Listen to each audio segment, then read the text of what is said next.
জল, দুধ, chilli sauce, চা এবং আমের জুস। বিস্কুটটা গড়িয়ে গড়িয়ে যেটাতে পড়বে সেটাতেই সে আজকে খাবে। নাও স্টার্ট।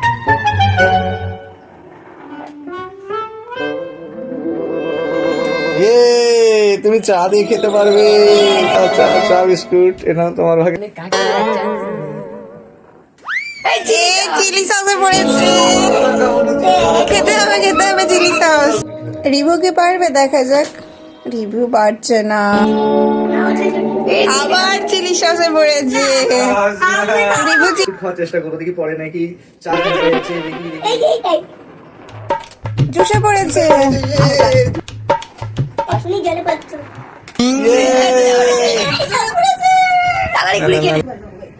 আমি রোজই করছি বলে ভিডিওতে লাইক আর